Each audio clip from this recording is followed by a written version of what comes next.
안녕하십니까.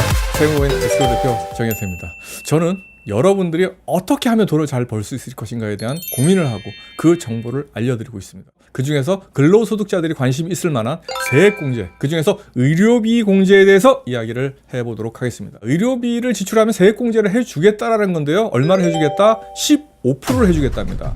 근데 완빵으로 다 해주느냐? 아닙니다. 자기 연봉이 있을 거예요.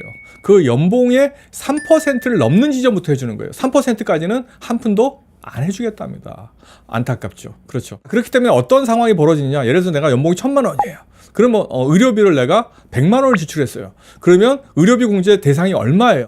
네, 30만 원 안 해주는 거예요. 그러면 100만 원 중에서 의료비 지출한 70만 원. 요 70만 원 부분만 공제 대상이 됩니다. 이 70만 원 중에서 얼마 해주겠다는 거예요? 15% 해줍니다. 그죠? 다 해주는 것도 아닙니다. 그렇기 때문에 요거 되게 중요한 의사결정 사항이 있어요. 예를 들어서 한번 볼게요.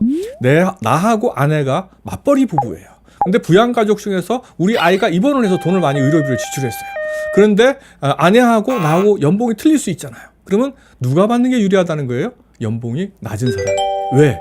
근데 연봉이 낮은 사람은 또 면세점 때문에 세금을 한 푼도 공제를 못 받을 수도 있어요. 그걸 근데 연봉이 낮지만 세금은 나오는 사람이 받는 게 유리하다. 이렇게 이해하시면 돼요. 면세점에 걸린 사람은 해당이 안 됩니다. 그래서 둘 중에서 연봉이 낮으면 왜? 3% 지점이 더 빨리 도달하기 때문에. 제가 아까 예를 들었죠. 남편은 2천만 원 받고 나는 1,000만 원 받아요. 그러면 어떻게 돼요? 네, 1,000만 원 받는 사람이 30만 원을 초과하기가 더 쉽잖아요. 2천만 원 받는 사람은 60만 원을 초과해야지 의료비 공제가 받는 거잖아요. 그렇기 때문에 어떻다? 대부분의 경우는요. 네, 의료비 공제는 연봉이 작은 사람, 맞벌이 같은 경우에는요. 작은 사람이 유리합니다. 이런 사안들은 어떤 사안이에요? 어느 쪽으로 의료비 공제를 받든지 국세청은 관심 없어요. 의료비 공제만 해주면 되는 거예요. 근데 우리는 더 받을 수 있는 쪽으로 가는 게 유리한 겁니다. 그래서 의료비 세액 공제는 의사결정에 문제가 있다라는 부분 때문에 대단히 중요하다라는 것이죠. 그리고 또 한 가지 또 주의할 게 있어요. 난임 시술비 공제라는 게 있어요. 인구 절벽 문제 때문에 경제 인구가 감소하고 있어요. 이걸 타개하기 위한 걸로다가 의료비 부분 중에서 특히 출산 부분, 난임 시술비 부분에 대해서는요, 다른 의료비 지출은 15%만 해주는데 이거 20% 해줍니다. 그래서 어때요? 1,000만 원 내가 의료비 지출했다. 1,000만 원 너무 의료비 지출 많은가요? 뭐 한 100만 원 했다. 그러면요, 이건 공제율이 얼마예요? 20%.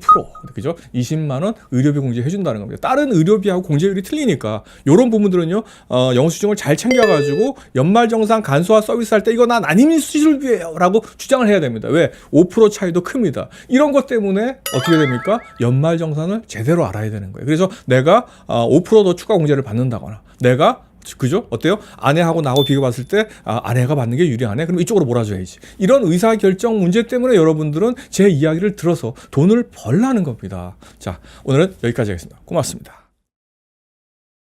가끔씩 내려가는 날 그야말로 최신식 돈 TV에서 신용카드 공제, 월세 공제 지금 정 대표 얘기 들어보렴. 새빨간 립스틱에 나름대로 멋을 부린 여직원에게 실없이 던지는 농담 사이로 깊은 가끔새 얘기 들어보렴.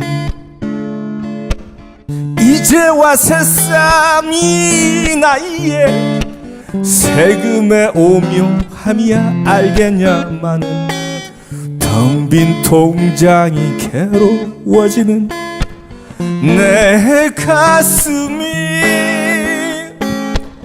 잃어버린 돈에 대하여 환급에 대하여